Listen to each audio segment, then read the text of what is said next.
I would like to make an aside to avoid possible misunderstandings. When I criticize the policies of the USA, it should not be confused with anti-Americanism. I find the United States of America just as fascinating as Russia. My experiences with people during my travels across the continent have also been mostly positive.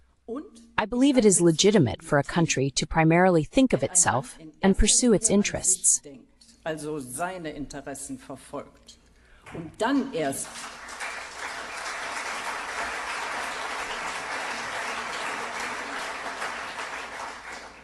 dann erst überlegt, wie man das mit dem Wohl der Nachbarn verbinden könnte. And then first consider how to connect that with the well-being of the neighbors. I find that acceptable, as long as one openly discusses interests and does not give them humanitarian pretexts to present them better. So far, so good. It only becomes concerning when an almost religious missionary zeal leads to taking the right to intervene violently, covertly, or openly anywhere in the world to pursue one's own interests. That contradicts.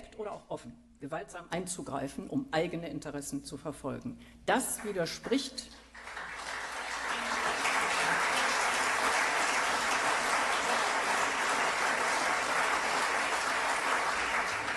widerspricht allen internationalen Vereinbarungen und ganz massiv. This contradicts all international agreements and massively the UN Charter.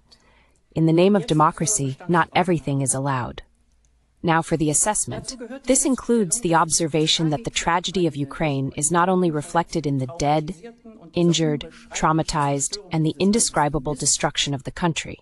It also lies in the fact that an intelligent policy, as far as we know, could have prevented all this if it had been allowed. Brazilian President Lula da Silva aptly points out that Russia bears sole responsibility for the outbreak of the war, but by now the USA and Europe are responsible for promoting a proxy war. USA und Europa verantwortlich für die Förderung eines Stellvertreterkrieges.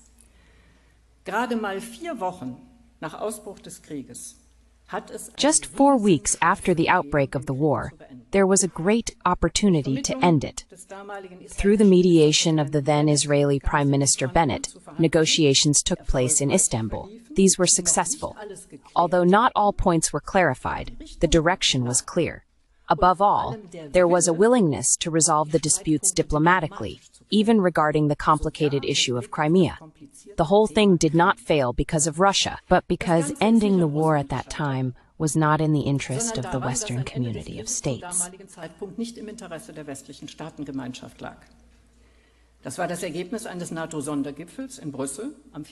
was the outcome of a NATO special summit in Brussels on March 24, 2022. Boris Johnson, the then British Prime Minister, made this clear to his Ukrainian counterpart during a lightning visit to Kiev on April 9th. The reasoning was provided by the American Secretary of Defense, Lloyd Austin. He said that the opportunity must be taken to permanently weaken Russia militarily and economically through this war.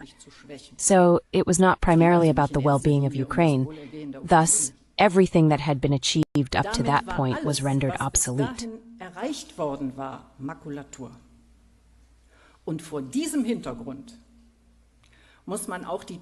Against this backdrop, one must also consider the demands of the Ukrainian president and his government for more and more military aid. If the Western states do not want the war to end, then they should help Ukraine endure the situation.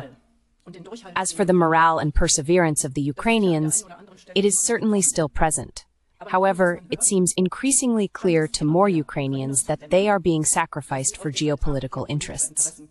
Those who truly want to help the Ukrainians must ensure that this war stops. Wenn man wirklich helfen will, der muss dafür sorgen, dass dieser Krieg aufhört.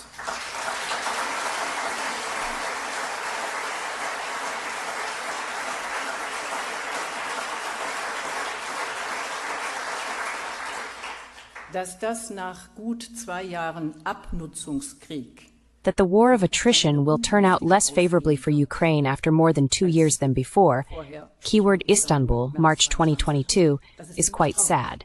But it was foreseeable. The assessment also includes the state of affairs at the front.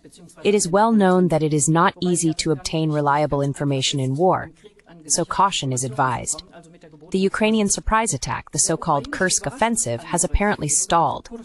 After initial remarkable territorial gains, it is not really progressing. Kiev's presumed calculation to tie down Russian troops from the south and provide relief in the Donbass has not worked out.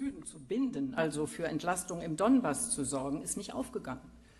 Moskau ist nämlich darauf nicht hereingefallen, sondern nur Moscow did not fall for it.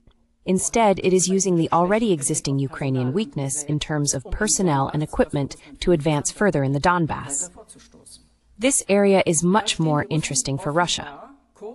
The Russians are apparently on the verge of capturing the strategically important city of Bakrovsk. This city is strategically important because there is a railway junction there that plays a major role in supply. Almost more important is that there are hardly any fortified defense lines after that.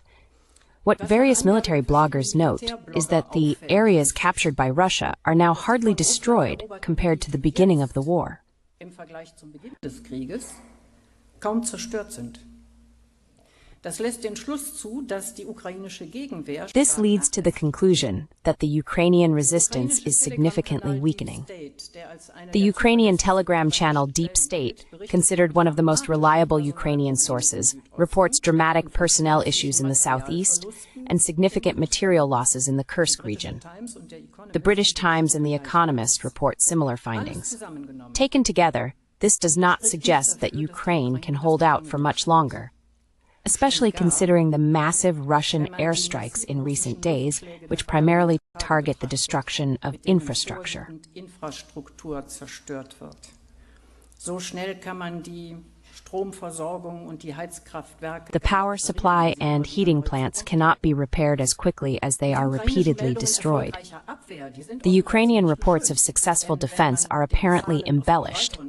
According to the Ukrainian portal Defense Ukraine, which cites the current commander-in-chief, Ukraine was only able to intercept a quarter of the missiles fired by Russia and about two-thirds of the drones. However, Ukraine needs success stories to continue receiving support from the West.